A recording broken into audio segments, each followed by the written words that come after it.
The Chains of Empire, Part 3, The Blood and the Crown. The dawn broke red over Rome, as if the sun itself bled for what was to come. The air above the amphitheater shimmered with heat, and the crowd poured in like a tide of hunger. Senators in purple robes, patricians draped in jewels, soldiers with bronze armor polished to mirror brightness, all came to watch men die. In the cells beneath the sand, Marcus sat alone.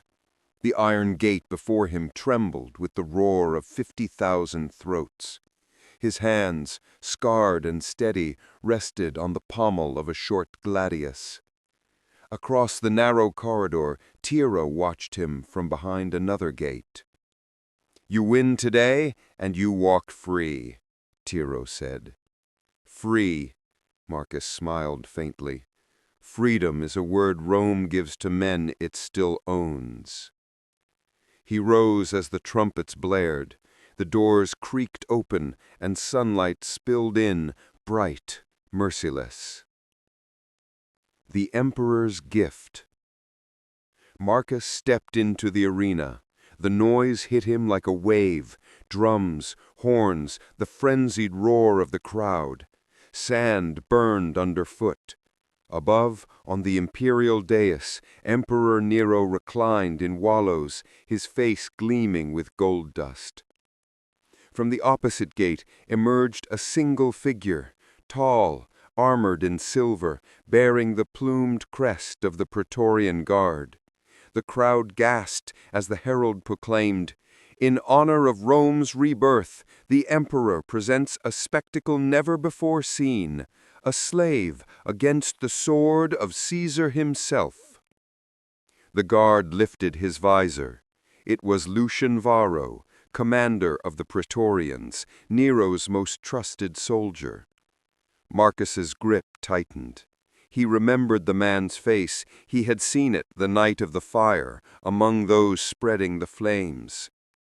The two men circled, sand shifting beneath their feet. The air shimmered with tension.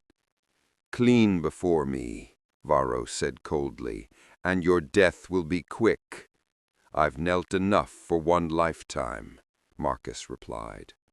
Then they clashed. Steel rang against steel, shields shattered, the crowd chanting in fevered rhythm. Varro fought like a tempest, trained, brutal, precise. But Marcus fought with purpose, with rage honed to thought. When Varro struck high, Marcus rolled beneath the blade, slashing low, cutting through tendon and pride. Varro staggered, roaring. The crowd howled for blood. Marcus raised his sword. For a heartbeat, all of Rome seemed to hold its breath. Then he drove the blade home. The commander fell. The sand drank his blood. Above, Nero rose to his feet, eyes alight with manic joy. "Magnificent! A slave who kills a general! Rome reborn indeed!" He turned to his advisers. "Free him! Let him stand as proof that even the lowliest among us can rise by my divine grace." A golden wreath was brought forth, a crown of laurel dipped in crimson dye. Marcus knelt, and Nero placed it upon his head. The crowd erupted in thunderous applause. But as the emperor leaned close, his whisper brushed Marcus's ear like a blade. "You belong to me now, philosopher. Win your freedom, and you will serve me better than any sword." Marcus said nothing. Yet as the laurel crown pressed against his brow, he felt the weight of chains more than ever. The Feast of Victory. That evening, Nero hosted a grand feast in the palace of Domus Aurea, his golden house, built upon the ashes of the city he had burned. Marble halls glowed with torchlight. Musicians played on harps of silver. Fountains poured wine instead of water. Marcus stood among senators and generals, newly freed, yet surrounded by the men who owned Rome. A slender woman approached him, veiled, her movements graceful as smoke. You fought like Mars himself, but you looked at the Emperor as though you wished to kill him. He met her gaze. And if I did, then we share more than admiration. She lifted her veil. Her eyes were sharp, green as glass. My name is Livia Domitia, daughter of the Senate's chief magistrate, and I have been waiting for a man who sees what Rome truly is and what it must become. She pressed something into his hand, a small bronze coin engraved with the eagle and the serpent. Find me in the forum at moonrise. There are others who would hear your thoughts. Before Marcus could speak, she vanished into the crowd. The Secret Senate. That night, Marcus walked through the ruins of the Forum under the light of a broken moon. The marble columns cast long, ghostly shadows. In the heart of the square, hidden beneath a ruined temple, he found a door of iron and a single torch burning before it, the sign she had promised. Inside, he descended into a chamber where 10 figures sat around a marble table. They wore the robes of senators, their faces half hidden by hoods. At the head sat Livia. Welcome, Marcus Valerius. You stand before the Ordo Aguilae, the Order of the Eagle, Rome's true guardians. Marcus looked at them, eyes hard. Guardians, I found your symbol beneath the arena in a temple of blood. That was the old order, twisted by Nero's hand. We are what is remained, those who remember the Republic before tyranny. Nero must fall. One of the hooded senators leaned forward. You are close to him now. We need your eyes, your words, your courage. Help us expose his crimes, the fire, the murders, the madness. Bring us proof, and Rome will rise again. Marcus hesitated. He had dreamed of defying Rome, but now it was Rome itself asking him to betray its master. And if I refuse, then you will be the last philosopher Rome ever buries. He took the coin from his pocket, the eagle and the serpent entwined. Then let Rome decide. I will bring you the truth, even if it burns you all. As he left the chamber, the city lay quiet under the stars. Somewhere in the distance, Nero sang to his lyre, voice echoing through the ruined streets. And Marcus Valerius, slave no longer, realized his chains had only changed shape. He had won his freedom in the arena, but now he fought in a greater one, the arena of empires. The Chains of Empire, Part 4, The Shadow of the Eagle. The weeks that followed were drenched in deceit. By day, Marcus Valerius stood in Nero's palace as a symbol of imperial mercy, the freed gladiator, the emperor's favorite curiosity, a living testament to Rome's power to elevate the lowly. By night, he moved like a ghost through the ruins, meeting the whispers of the order. He had become both weapon and witness, the blade and the hand that wielded it. The emperor's philosopher. Nero, ever hungry for spectacle, had taken a fascination with Marcus's mind. The emperor summoned him daily to the gardens of the Domus Aurea, where peacocks strutted and fountains murmured like conspirators. "You see, philosopher," Nero said one afternoon, plucking a rose, "Rome is not a city. It is a stage. The Senate, the legions, even the gods, they are my audience, and I their divine performer." Marcus bowed slightly. "Even the gods tire of a performance, Caesar." Nero's smile did not waver, but his eyes hardened. "Then we must ensure they never look away." He turned suddenly, gesturing toward the horizon, where the half-built colossus of himself rose, a statue nearly 100 feet tall. There is greatness in me, Marcus, but greatness must be feared to be eternal. Do you understand? I understand, Caesar, that fear is the shadow of greatness. Nero laughed, delighted by the cleverness. You will dine with me tonight. There are matters of state to discuss, and perhaps of destiny. The Feast of Mirrors. That evening, the Domus Aurea glittered like the heart of a god. Walls plated with gold reflected torchlight until the very air seemed aflame. Senators, generals, and artists gathered under the painted ceiling where Nero had ordered his own face painted among the constellations. Marcus entered wearing a simple tunic, though slaves whispered and bowed as he passed. He no longer wore chains, yet he felt the invisible weight of 1,000 eyes. At the emperor's side stood Tigellinus, the praetorian prefect, lean, pale, with a serpent smile. His gaze slid over Marcus like a blade. "Our philosopher returns," Tigellinus said. "Tell me, Marcus, do you find Rome's beauty equal to her virtue?" "Virtue is a ghost, prefect. We raise statues to what we've already killed." Laughter rippled through the crowd, but Tigellinus's smile did not reach his eyes. Nero, however, seemed thrilled. "He speaks truth even when it bites. A rare pet indeed."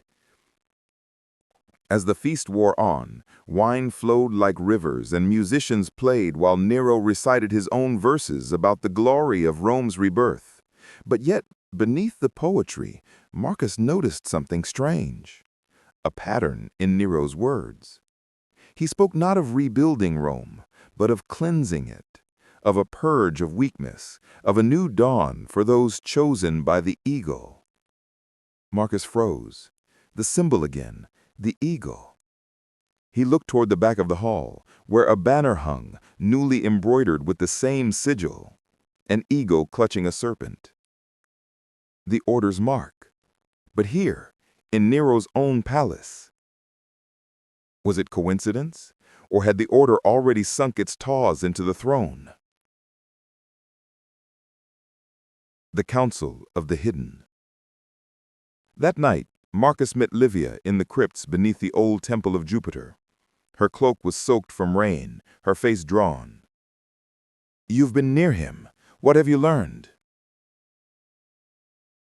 "He speaks of the eagle. He uses your words, your symbol. How deep does this go?" She hesitated.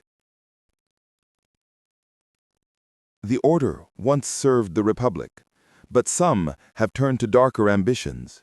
Nero's priesthood believes the eagle to be divine.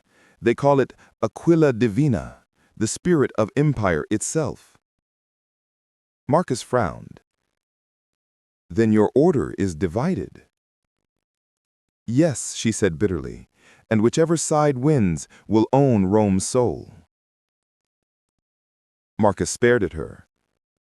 "Then perhaps neither deserves to win." But before she could answer, the sound of footsteps echoed through the tunnels. Torches flared, soldiers poured in, praetorians, led by Tigellinus himself.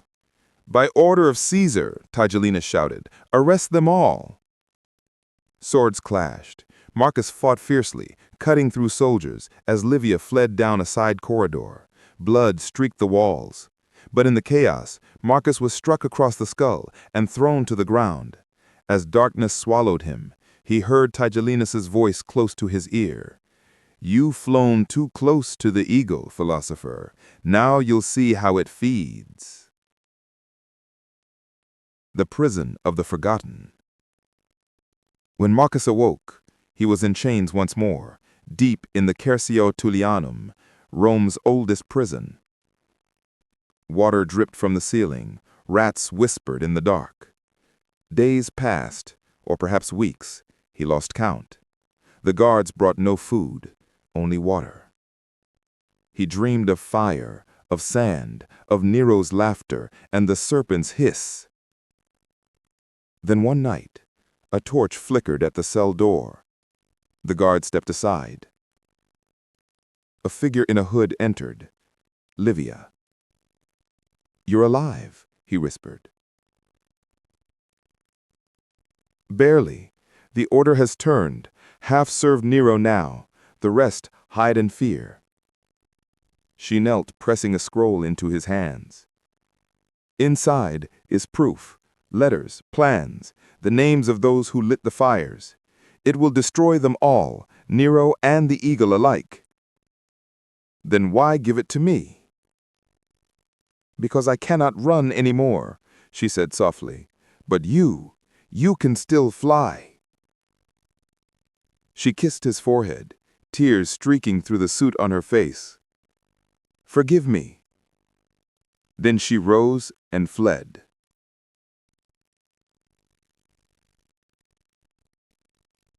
Moments later, Marcus heard shouts, the clang of armor. And then silence.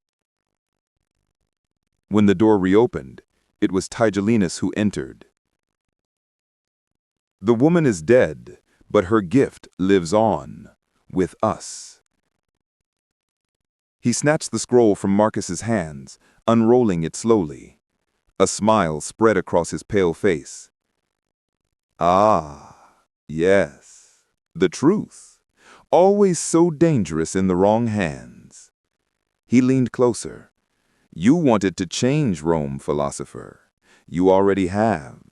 Every empire needs a villain, and you, Marcus Valerius, will be mine."